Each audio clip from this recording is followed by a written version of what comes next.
Assalamualaikum warahmatullahi wabarakatuh. Saya Haura Fadila Zamri dari kelas 2C Pendidikan Kimia. Di sini saya akan melakukan sebuah percobaan mengenai sifat-sifat koloid. Sifat-sifat tersebut yaitu efek tindal dan koagulasi. Baiklah, langsung saja kita melakukan percobaannya. Alat-alat dan bahan yang kita gunakan yaitu gelas dengan air, santan, gula, kopi, sendok, dan yang terakhir laser.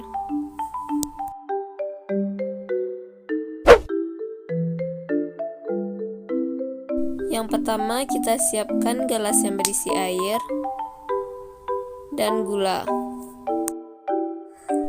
Lalu kita amati air sebelum ditambah dengan gula. Setelah itu, kita masukkan 1 sendok gula ke dalam gelas yang berisi air tadi. Lalu kita aduk supaya zat pelarut dan terlarut bisa menyatu secara rata dan sempurna.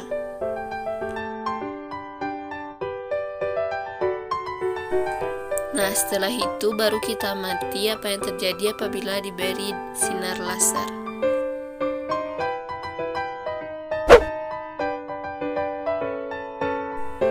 Untuk percobaan kedua, yaitu campuran air dengan santan.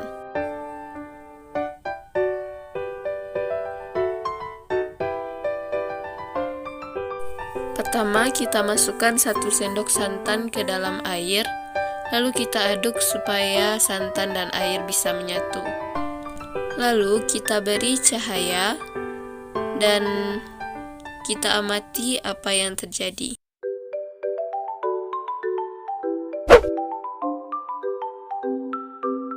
Percobaan ketiga yaitu air dengan kopi. Pertama, kita amati dulu air sebelum ditambahkan kopi. Setelah itu, masukkan 1 sendok kopi ke dalam gelas yang berisi air. Lalu aduk supaya kopi dengan air menyatu dengan rata dan sempurna.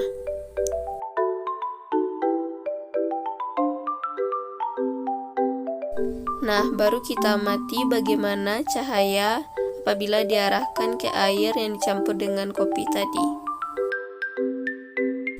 Maka hasil pengamatan yang kita dapat dari percobaan yang kita lakukan tadi, yang pertama pada larutan gula. Larutan gula merupakan larutan sejati. Jika seberkas cahaya disorotkan ke arah larutan gula ini, maka cahayanya akan diteruskan melalui dinding larutan sehingga timbul cahaya pada kertas. Lalu larutan santan. Larutan santan merupakan larutan koloid. Seberkas cahaya disorotkan ke arah larutan ini akan dihamburkan sehingga cahaya tidak timbul di kertas. Sedangkan pada larutan kopi yang merupakan larutan suspensi, jika cahaya laser disorotkan ke arah larutan ini, maka seberkas cahaya akan dipantulkan oleh dinding larutan kopi sehingga cahaya tidak timbul.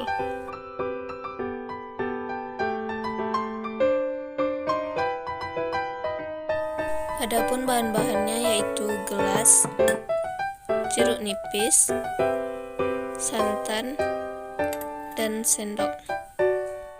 Setelah santan dimasukkan ke dalam gelas, maka peras jeruk nipis yang sudah dipotong-potong tadi.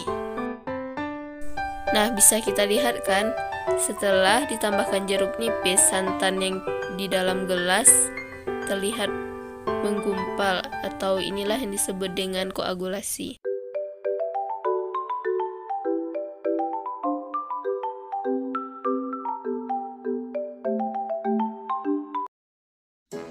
Assalamualaikum warahmatullahi wabarakatuh.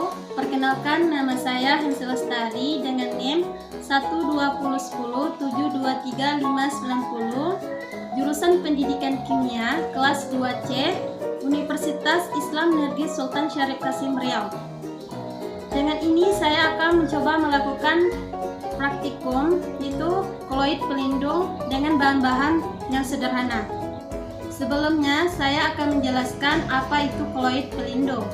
Koloid pelindung adalah koloid yang melindungi koloid lain agar tidak mengalami koagulasi.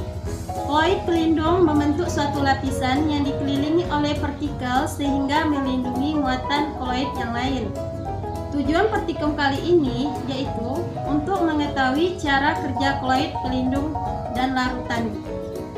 Selanjutnya, alat yang kita gunakan dalam praktikum kali ini yaitu 3 buah gelas sampel kosong, beberapa sendok, dan bahan yang kita gunakan yaitu kecap, susu, sabun, minyak, dan juga air.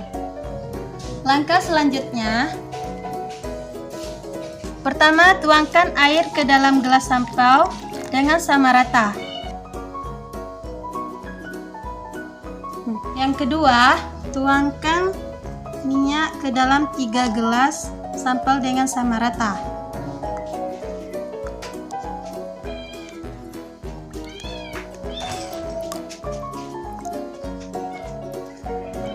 Kemudian kita tuangkan kecap ke dalam sampel pertama.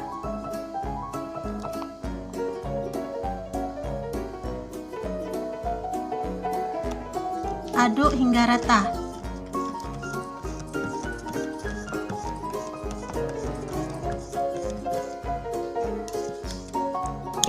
Selanjutnya, kita tuangkan susu ke dalam gelas sampel yang kedua.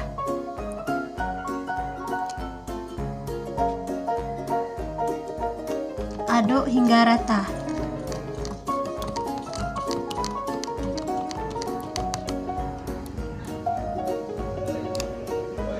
Dan terakhir, kita tuangkan sabun ke dalam sampel ketiga. Aduk hingga rata.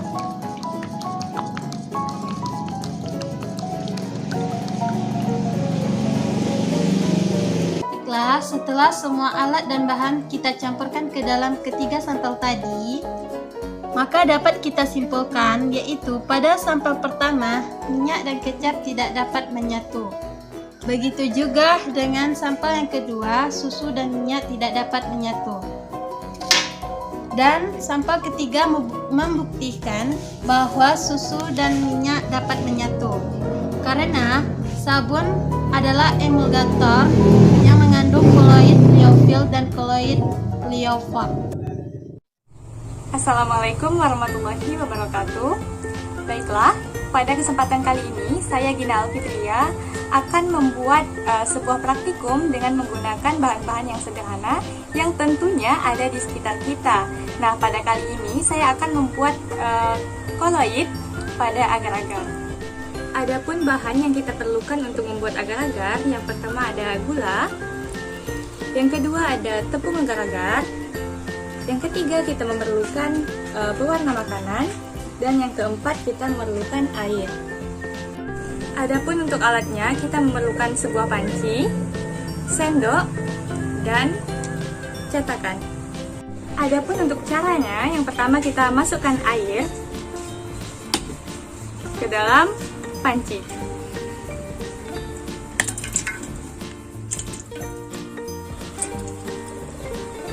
Yang kedua, kita masukkan tepung agar-agar ke dalam panci yang telah berisi air.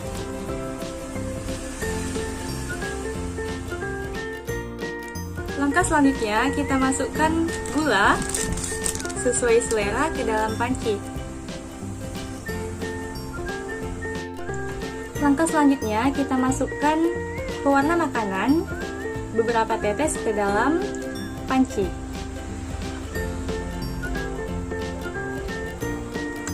Lalu kita aduk.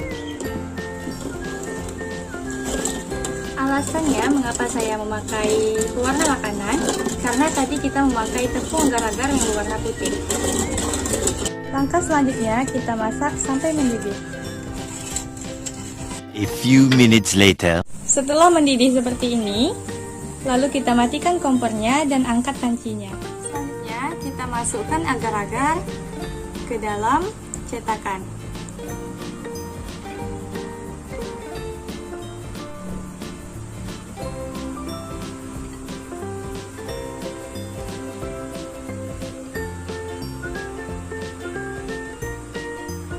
Nah, jadi kesimpulannya, mengapa agar-agar merupakan koloid? Agar-agar disebut koloid karena dalam proses pembuatannya terbentuk struktur gel yang tercipta karena ketika dipanaskan di dalam air. Molekul agar-agar dan air bergerak bebas, kemudian saat didinginkan, molekul-molekul agar-agar merapat satu sama lain, memadat dan membentuk kisi-kisi yang mengurung molekul-molekul air. Sehingga terbentuklah sistem koloid padat dan cair. Nah, pada sistem koloid ini, yang menjadi fase terdispersinya adalah air, dan yang menjadi fase pendispersinya adalah molekul agar-agar. Assalamualaikum warahmatullahi wabarakatuh. Perkenalkan, nama saya Indriyati Astuti dari kelas 2C Pendidikan Kimia. Di sini saya akan melakukan praktikum kimia yang bertemakan gugus fungsi senyawa karbon. Baiklah, tujuan dari praktikum saya kali ini adalah yang pertama, untuk mengetahui tata nama senyawa karbon menggunakan gugus fungsi. Yang kedua, untuk mengetahui struktur tata nama senyawa turunan alkana berdasarkan gugus fungsi menggunakan molekul. Dan yang ketiga, untuk mengetahui cara menghubungkan rumus struktur dengan rumus molekul. Nah, di sini sudah ada alat dan bahan, yakni ada lidi sesuai dengan kebutuhan dan ada plastisin sesuai dengan kebutuhan percobaan. Baiklah, cara kerja pada percobaan kali ini adalah yang pertama, rangkailah mol-mol sesuai dengan rumus struktur 3 suku pertama. Ada aldehid, keton, asam karboksilat, eter, alkohol, ester, dan haloalkana.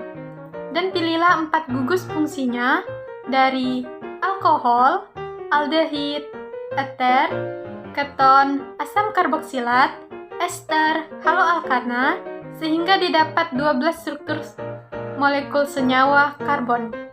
Yang kedua, gambarlah struktur 2 dimensi dan tulislah nama sesuai dengan aturan IUPAC dan nama trivalnya.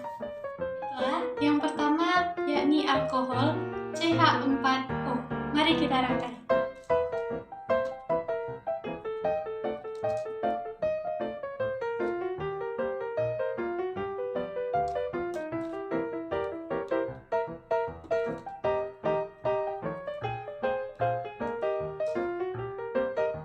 Beginilah bentuk dari alkohol CH4O, di mana C memiliki 4 ikatan, O memiliki 1 ikatan, dan O memiliki 2 ikatan. Berikutnya adalah eter, yakni C2H6O. Mari kita rangkai.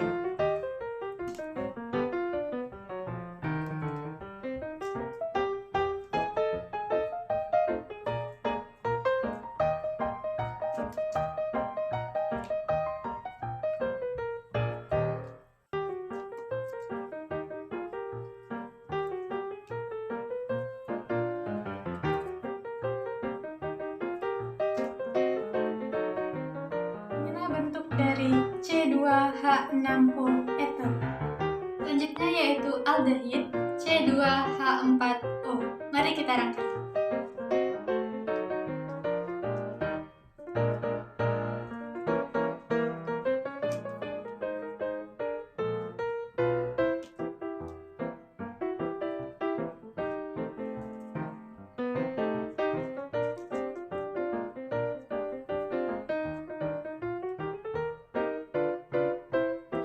Ini adalah bentuk dari aldehid C2H4O. Baiklah, selanjutnya yakni keton C3H6O. Mari kita rangkai.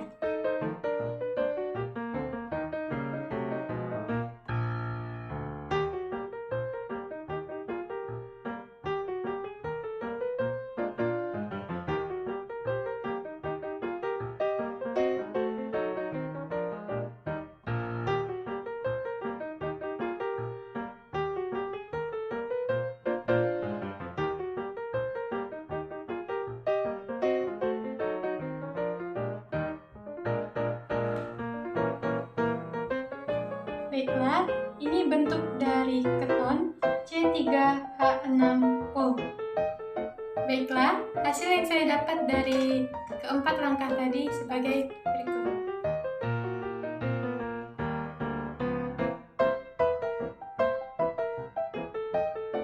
Baiklah, kesimpulan pada percobaan saya kali ini adalah yang pertama, senyawa turunan alkana ada 7, yaitu alkohol, eter, aldehid, keton, asam karboksilat, ester, dan haloalkana. Yang kedua, terdapat isomer kursi pada masing-masing, yaitu alkohol dengan eter, aldehid dengan keton, asam karboksilat dengan ester.